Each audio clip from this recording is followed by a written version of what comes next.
যুক্তরাষ্ট্রের টেক্সাসে আকস্মিক বন্যায় ২৮ শিশুর মরদেহ খুঁজে পেয়েছেন উদ্ধারকর্মীরা। এখনও নিখোঁজ অনেকেই।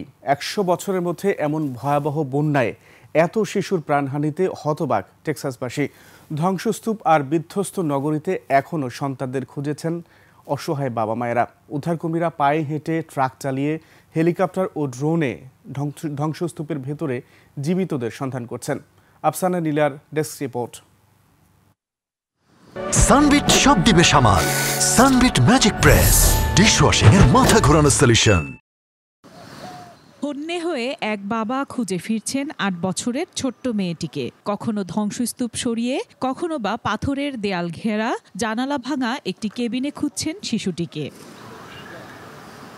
বন্যার তোড়ে সব ওলটপালট হওয়া ধ্বংসস্তূপের মাঝে মেয়ের নাম লেখা তোয়ালে, ব্রেসলেট আর পারিবারিক ছবি পেয়ে হাহাকার করে বলছেন, এখানেই ছিল আমার মেয়েটা। সামাজিক যোগাযোগ মাধ্যমে ছবি পোস্ট করে ঈশ্বরের সাহায্য কামনা করেছি। তন্ন তন্ন করে খুঁজছি, অলৌকিক কিছু তো হতেই পারে, আমি আশা রাখি। টেক্সাসের গুয়াডালুপে নদীর ধারে সামার ক্যাম্পে গিয়েছিল মাইকেলের মেয়েটি। নদীতে বান আসার পর থেকেই তার কোনো হদিস নেই।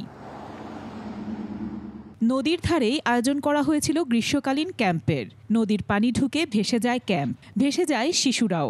আকস্মিক বন্যার সময় ক্যাম্পটিতে আনুমানিক ৭৫০ শিশু ও কিশোর ছিল, যাদের অধিকাংশকেই নিরাপদে সরিয়ে নেওয়া সম্ভব হয়। কর্তৃপক্ষ জানায়, সেদিনই ঘটনাস্থল থেকে অন্তত ১৮ জন প্রাপ্তবয়স্ক এবং ১৪টি শিশুর মৃতদেহ উদ্ধার করা হয়।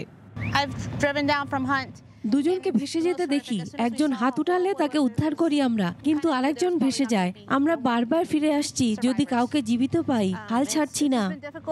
সোমবার ক্যাম্পের ২৭ জন সহ ২৮ শিশুর মৃত্যু নিশ্চিত করেন স্থানীয় গভর্নর। ক্যাম্পের জায়গাটি পরিদর্শন করেছি। ছোট বাচ্চাদের অবস্থা ভয়াবহ হয়েছিল। শতভাগ চেষ্টা থাকবে প্রতিটি শিশুর খোঁজ পাওয়ার। এখন পর্যন্ত ২৮ জনের মরদেহ পেয়েছি আমরা।